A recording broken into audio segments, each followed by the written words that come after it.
My boyfriend and his family used me like a walking wallet, so I quietly set a plan in motion that turned their perfect lives into chaos. I met Fabian almost exactly 2 years ago at the weirdest possible moment. I was grabbing some groceries at Trader Joe's when I heard this store manager absolutely laying into some guy about parking in the wrong spot or something. The manager was being such a jerk about it, all red-faced and pointing, making a scene in front of everyone. The guy, Fabian, just stood there looking mortified. I don't know what came over me, to be honest, but I stepped in and said something like the parking signs were confusing and maybe we could all just take a breath.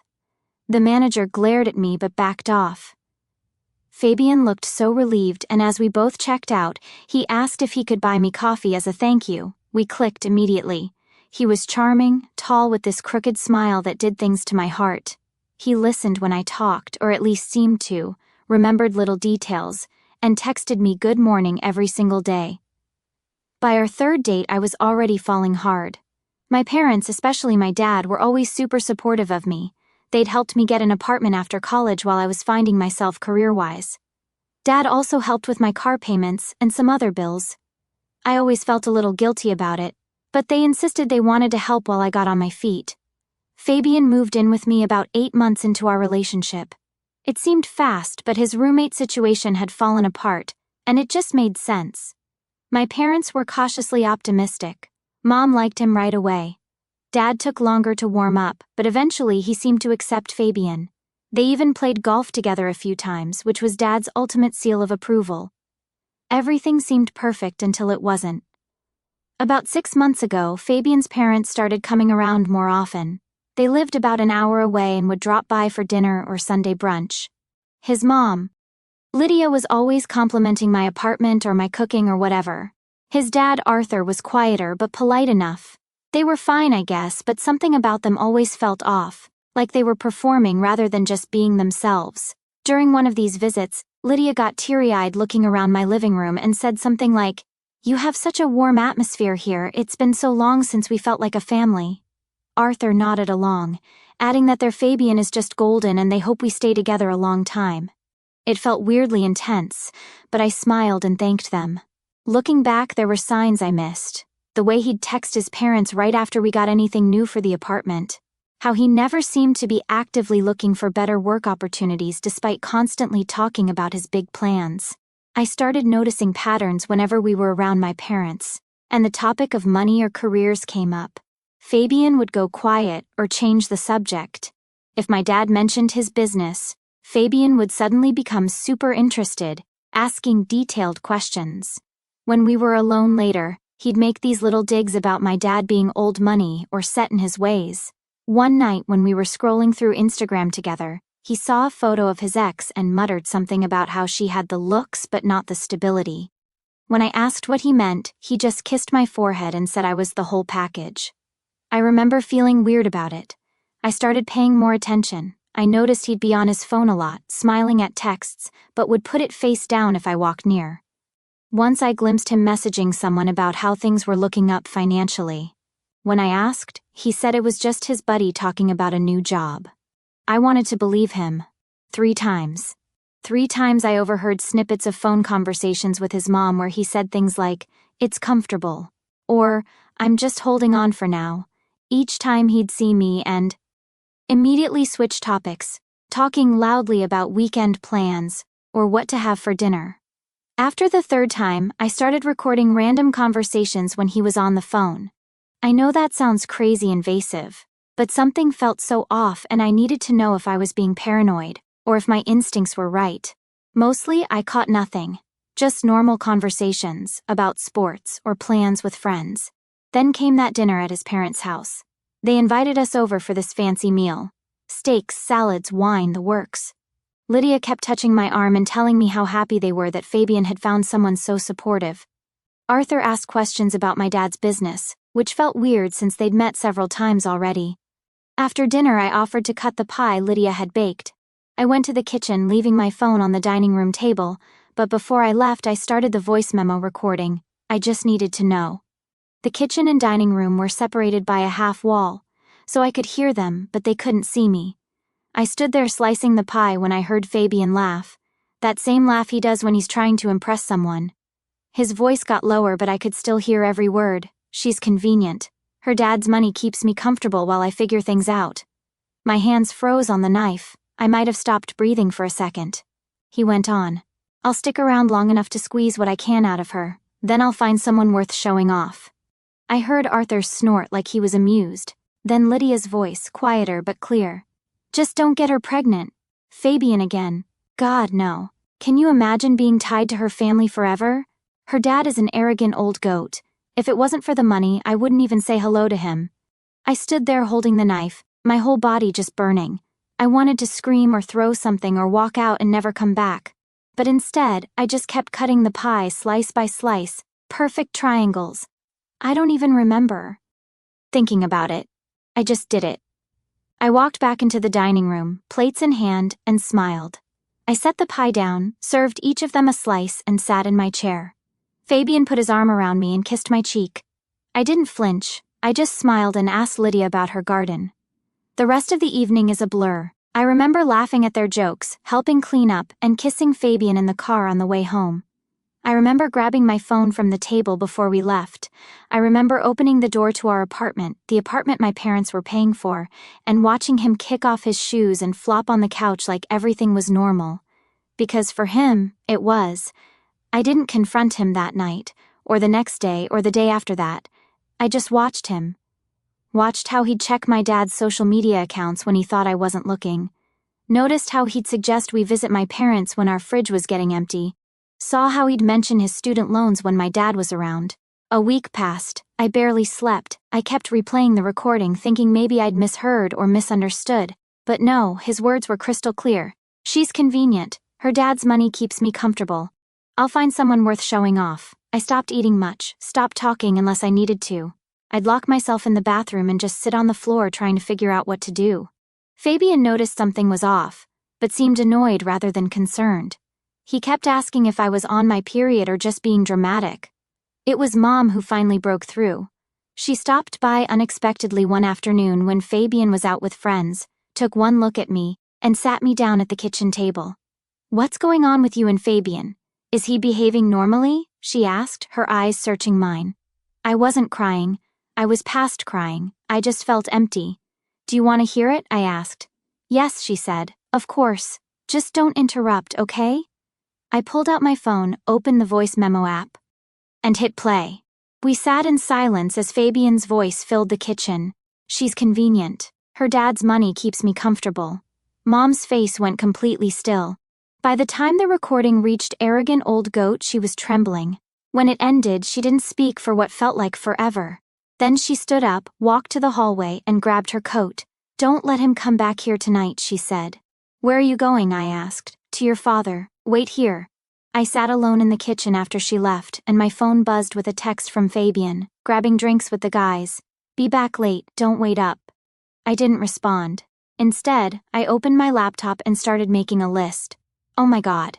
Wasn't expecting this to blow up like it did. So, here's what happened after my parents showed up. I've never seen my dad that quiet before. He's usually the type to fill silences, telling dad jokes, asking questions, making small talk. But when he walked through my door that night, he just nodded at me. Mom was right behind him, her hand on his back like she was steadying him. Mom told him I had something he needed to hear. I felt my stomach twist as I pulled out my phone again. Part of me wanted to chicken out, to say never mind and pretend everything was fine because playing that recording meant things would change forever. But I hit play anyway. Watching my dad listen to Fabian's voice was... I don't even know how to describe it. At first, his face didn't change at all. He just stared at my phone on the table, listening to Fabian laugh about how I was convenient.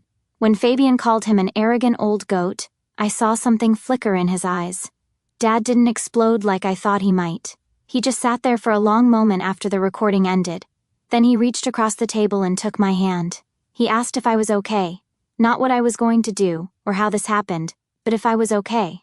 I wasn't expecting that question to hit me. I'd been so focused on the betrayal and what to do next that I hadn't really thought about whether I was okay. And the answer was no, I wasn't. I started crying then, really crying for the first time since I'd heard the recording. Dad squeezed my hand and just let me cry. Mom made tea, which is her solution to everything. When I finally calmed down, Dad asked when the recording was from. I told him it had been a week. He nodded like that made sense. Then he asked where Fabian was now. I checked my phone, 3 more texts from him. Getting another round. Mike says hi. Don't wait up, babe. So normal, so oblivious. I told Dad Fabian was out drinking with friends and wouldn't be back for hours. That's when Dad's demeanor changed. He straightened up in his chair and asked if I had my laptop. I grabbed it from the couch where I'd left it open with my what-to-do list. He glanced at it and actually smiled a little. Turns out we'd been thinking along the same lines. We spent the next 2 hours making a plan. Concrete steps, not just angry reactions. Dad was methodical, making his own list in the Notes app on his phone. It was weird. I expected rage, but instead got this calm, focused problem-solving that was somehow more intense than any shouting would have been. First on the list, the apartment. Dad had co-signed the lease and was paying the rent. He called the property management company right there at my table. He explained he needed to terminate the current lease and sign a new one in just my name. The leasing agent tried to explain that there would be fees and paperwork, but Dad cut her off. I'll pay whatever fees are necessary. He told her, I need this done immediately. When she hesitated, he added that he could come to the office first thing tomorrow morning if that would help speed things up. Suddenly, she was much more accommodating. Next, the car. Fabian had been driving my car that Dad was helping pay for. Dad made another call, this time to our insurance agent. He removed Fabian from my policy effective immediately. Then, he logged into his Progressive app and changed the payment information so it would come from my account instead of his. He'd still help me with the cost, he explained, but the account needed to be fully in my name. While Dad worked on the financial stuff, Mom helped me make a list of everything in the apartment that belonged to Fabian. It wasn't much. Some clothes, his gaming setup, toiletries. Most of the furniture and kitchenware were mine or things we'd bought together with money from my parents. I remembered something else. Fabian's sister, Catalina, worked for my dad's company. She'd been hired about 6 months ago, right after Fabian had casually mentioned to my dad that his sister was looking for a new opportunity. Dad had interviewed her as a favor to me and given her a position. I hesitated to bring it up. It felt petty somehow, but Mom noticed me typing and deleting something on my laptop. When I finally told them about Catalina, Dad's expression hardened. He picked up his phone again. Dad didn't fire her on the spot. He's not that kind of person.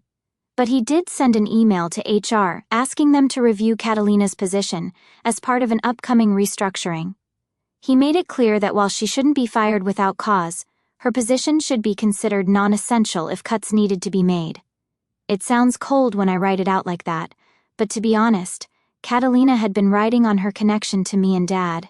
She was constantly late, took extra long lunches, and was mediocre at her job at best. The only reason she hadn't been put on a performance plan already was because of Fabian. Around midnight, we moved on to the last item, the confrontation.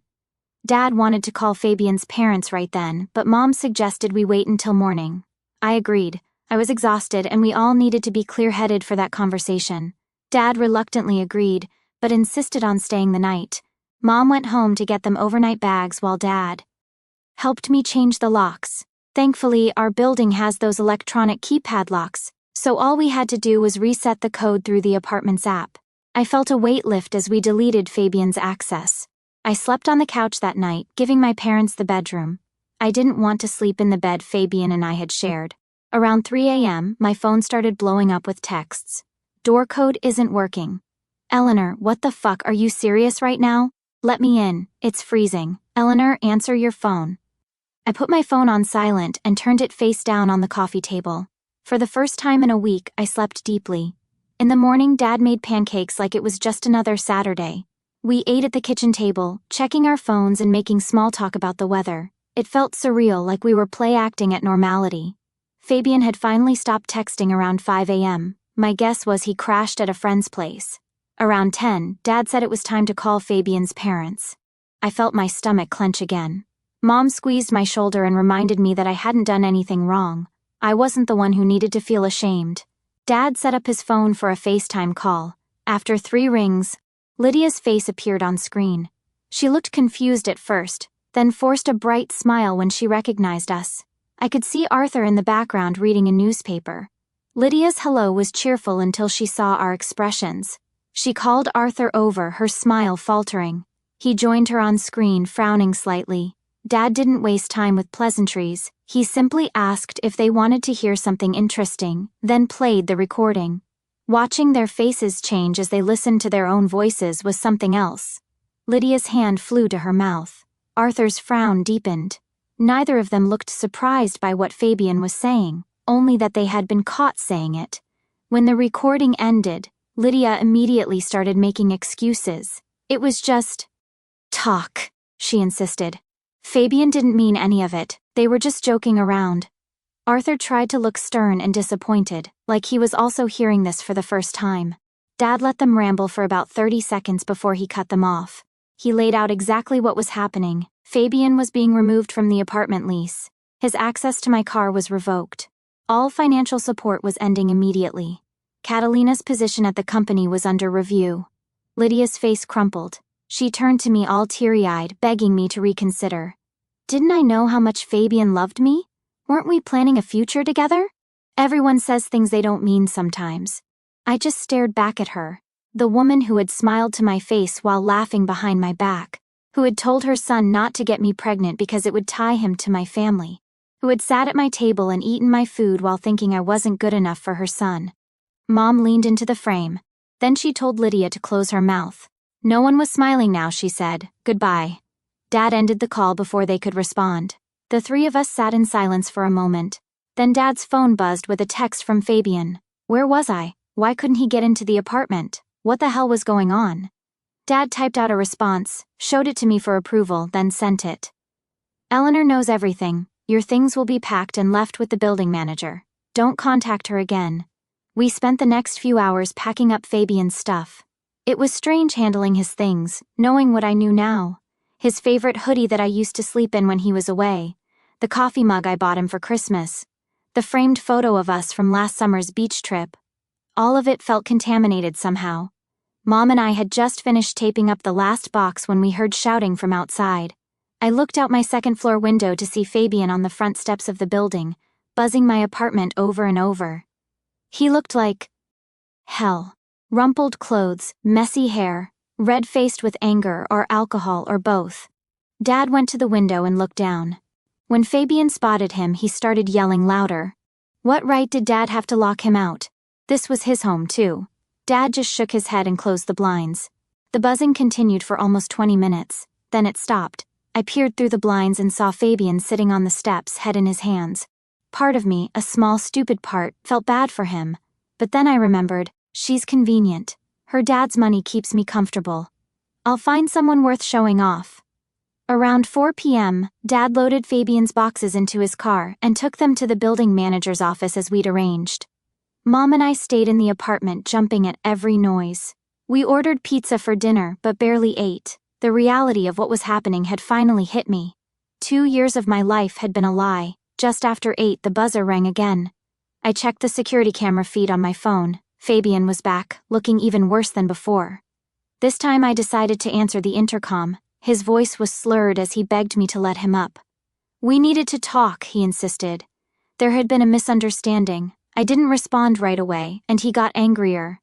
Did I really trust my parents more than him? Was I that much of a daddy's girl? Was I seriously throwing away 2 years over one stupid conversation? I took a deep breath and finally spoke. I told him he'd called me convenient, that he'd planned to use me and then leave me for someone worth showing off, that he and his parents had laughed about it together. There was a long silence. Then his voice changed completely. He sounded sober suddenly and calculated. He asked if I'd been recording him, if I knew that was illegal in our state without consent, if I understood I could get in trouble for that. Dad took the phone from me. Then he told Fabian very clearly that if he didn't leave immediately, we would call the police. That we had security footage of him harassing me, that he had exactly 10 minutes to get off the property. Fabian started shouting again, but Dad ended the call. Mom called the building security while Dad and I watched the camera feed. After a few minutes, 2 security guards approached Fabian. There was some arguing, some gesturing, but eventually they escorted him off the property. We spent that night jumping at every sound. Dad slept on the couch while Mom stayed with me in my room.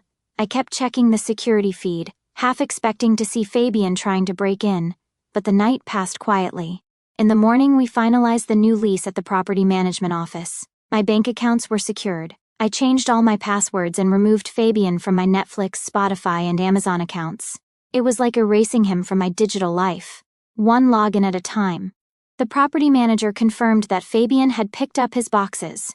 The security team had been notified not to allow him into the building without my explicit permission. My parents helped me rearrange the furniture, as if changing the layout could somehow erase the memory of him in that space. They stayed one more night and then had to get back to their own lives. Mom hugged me for a long time at the door. Dad looked like he wanted to say something profound, but in the end just kissed my forehead and told me to call them anytime, day or night. And then I was alone, really alone for the first time in almost 2 years. The apartment felt too big, too quiet. I wandered from room to room, touching things, trying to reclaim my space. I ordered takeout and ate it on the floor of the living room because sitting at the kitchen table felt too normal, too much like before. My phone buzzed around midnight, a text from a number I didn't recognize. "This isn't over, you've made a huge mistake." I knew it was Fabian. I didn't respond, just blocked the number and turned off my phone. I lay awake until dawn, listening for footsteps that never came.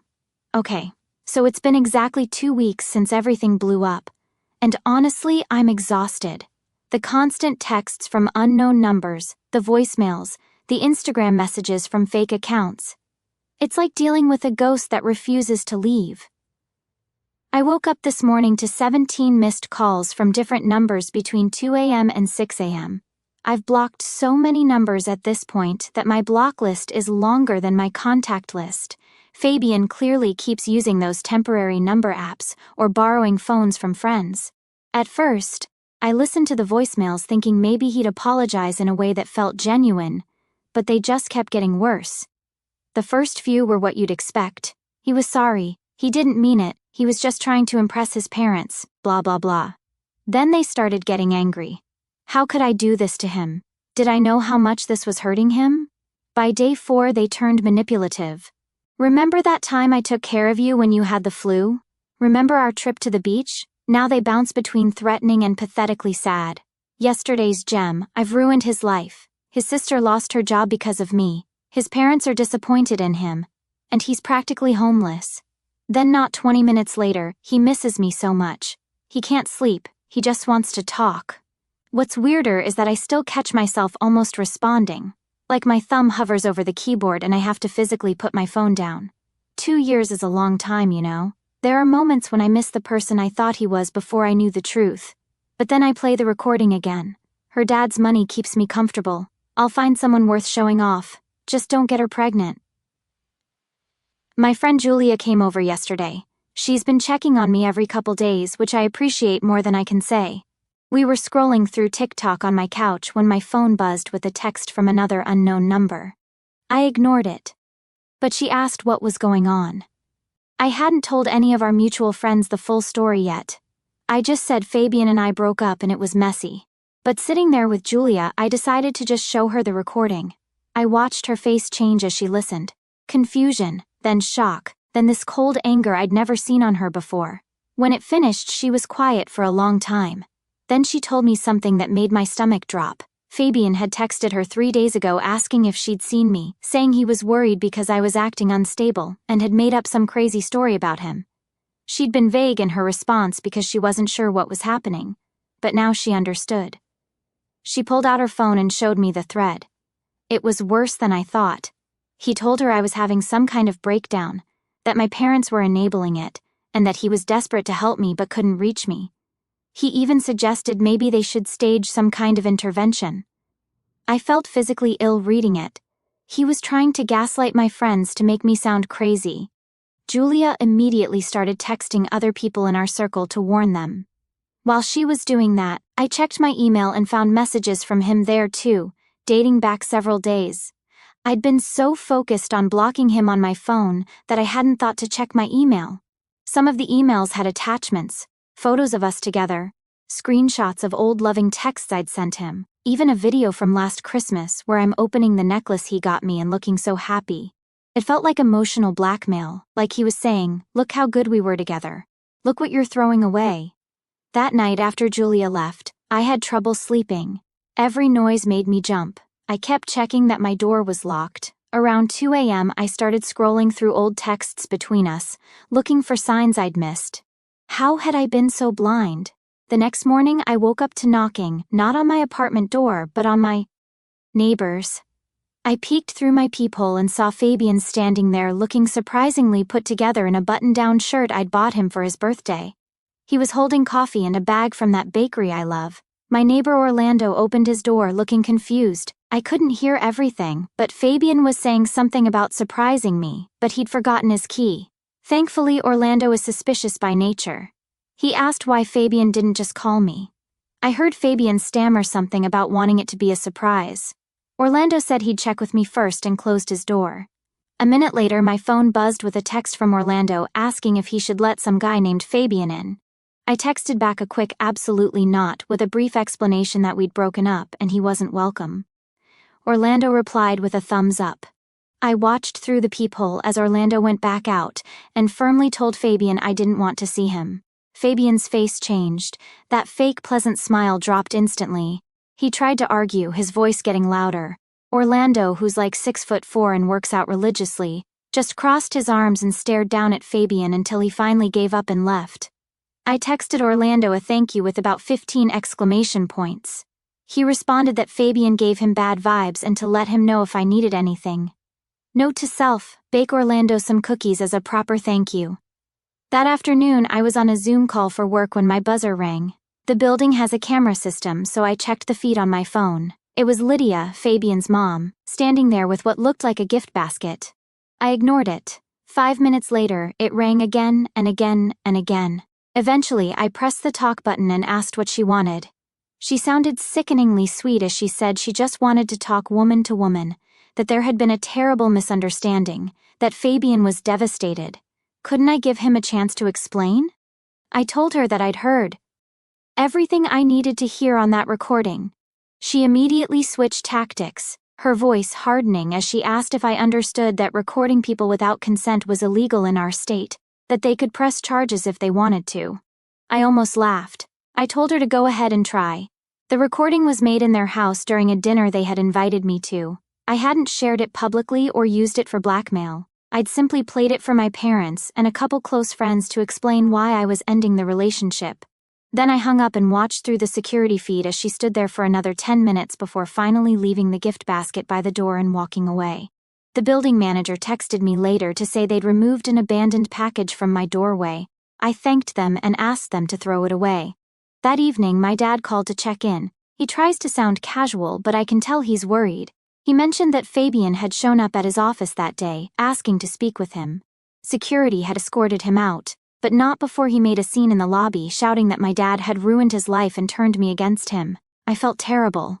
This was affecting my dad's business now, but he assured me it wasn't a big deal, that security had handled it and that I shouldn't worry. Still, I could hear the tension in his voice. This was escalating in ways none of us had expected. The next day, Saturday, I decided to get out of the apartment. I'd been basically hiding inside for days, and I needed fresh air.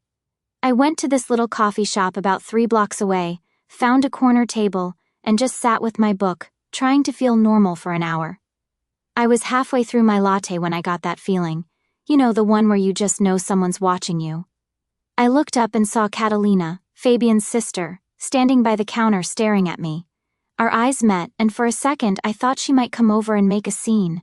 Instead, she just gave me this cold look and walked out. I stayed another 15 minutes, but my hands were shaking so badly I couldn't focus on my book.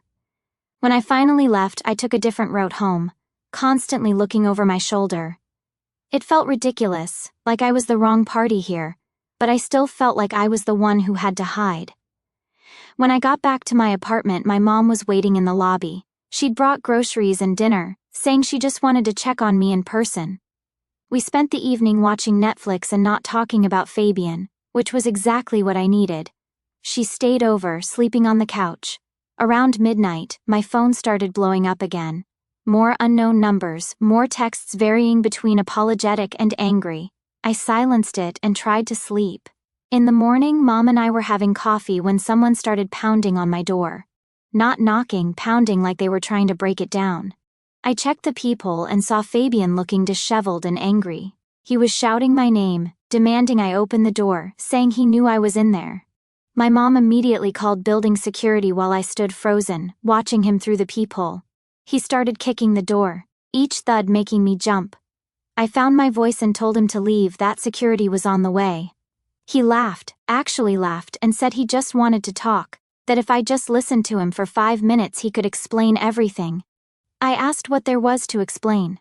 Did he deny saying those things? There was a pause, then more pounding. He wasn't denying it, he was just angry he'd been caught. Security arrived a few minutes later. 2 guys who looked like they'd rather be anywhere else. I could hear them telling Fabian he needed to leave. There was some scuffling in the hallway, raised voices. My mom and I stood in the kitchen, not speaking, just listening. Finally, it went quiet. My phone buzzed with a text from the security team saying they'd removed him from the building and called the police because he'd become physical. Apparently, he'd shoved one of the guards when they tried to escort him out. Mom and I just looked at each other. This was getting dangerous. She suggested I come stay with them for a while, but that felt like letting him win somehow. This was my home. I didn't want to be chased out of it. Instead, I finally did what I should have done days ago. I filed for a restraining order. The process was surprisingly straightforward. I had the recording, security footage of multiple incidents, text messages, emails, and witnesses. Mom stayed another night, and Dad came over the next day to install one of those Ring doorbell cameras as extra security. They were worried, and honestly, so was I. This wasn't the Fabian I thought I knew. Or maybe it was, and I just hadn't seen it before. 4 days passed quietly. No texts, no calls, no unexpected visitors. I started to relax a little, to feel like maybe it was over. I went to work, stopped at the grocery store on the way home. Normal, everyday things. I even went to dinner with Julia and some other friends, though I was careful not to post anything on social media about where we were going. Then yesterday I came home to find a manila envelope that had been slipped under my door. No name, no address, just a blank envelope. Inside was a handwritten letter from Fabian, 12 pages long, detailing everything he claimed to love about me, every memory he cherished, every plan he'd had for our future. The last page was different. The handwriting got messier, more aggressive. He wrote that, if he couldn't have me, he'd make sure no one would want me, that he had videos of me that would be embarrassing if they got out, that he knew things about my dad's business that could cause problems. I felt sick reading it. There were no compromising videos. We'd never made any, but the threat itself was violating. And whatever he thought he knew about my dad's business was probably either made up or misunderstood. Still, the fact that he'd resort to threats. I called my dad, then the police. They took the letter as evidence of a restraining order violation. The officer who came seemed bored, like this was routine, but she dutifully took my statement and said they'd look into it. I wasn't confident much would happen. Around 3 a.m., I heard a noise from my balcony. My apartment is on the 2nd floor, and the balcony connects to a fire escape. I froze, listening. Another sound like someone testing the sliding door. I called 911, whispering into the phone. The dispatcher told me to lock myself in the bathroom while officers responded. I grabbed my phone and keys and did as she said, heart pounding so hard I could feel it in my throat. Through the bathroom door, I heard my sliding door open, footsteps in my living room, someone calling my name softly. Fabian. I don't remember much of what happened next. The police arrived quickly. I heard shouting, a crash like furniture being knocked over. When they finally knocked on the bathroom door, telling me it was safe to come out, I was shaking so badly I could hardly stand. Fabian had been arrested for breaking and entering, violating the restraining order, and resisting arrest. One of the officers told me he appeared to be intoxicated and had become combative when they tried to handcuff him. He'd knocked over my coffee table, breaking the glass top, and several framed photos. I spent the rest of the night at my parents' house. In the morning I received a call that Fabian had been released on bail, but was ordered to wear an ankle monitor and stay at least 500 feet away from me, my apartment, and my workplace. If he violated these terms, he'd be immediately arrested again. After that call, I sat in my childhood bedroom and finally broke down. Not delicate tears, but ugly gasping sobs that left me exhausted. Mom came in and just held me while I cried. When I finally calmed down, Mom asked what I wanted to do next. Did I want to move to a new apartment? Did I want to press additional charges? I didn't have answers. I still don't. I'm writing this from my parents' guest room, surrounded by childhood stuffed animals and high school trophies. I feel simultaneously like a scared little girl and an angry woman who's been pushed too far. The police called this afternoon to say Fabian violated the terms of his release by removing his ankle monitor. They're looking for him, but so far haven't located him. They advised me to stay somewhere he wouldn't think to look, just as a precaution. So, that's where things stand right now. I'm hiding in my parents' house while the police search for my ex-boyfriend who broke into my apartment after threatening to release non-existent videos of me. All because I discovered he was using me for my dad's money. I keep thinking about that moment in the kitchen, listening to him laugh about how convenient I was, how I just cut the pie and smiled and served dessert like nothing was wrong. I wish I'd confronted him then and there. I wish I'd thrown the pie in his face and walked out. I wish I'd never met him at all. But it's too late for wishes now. Now I just need to figure out what happens.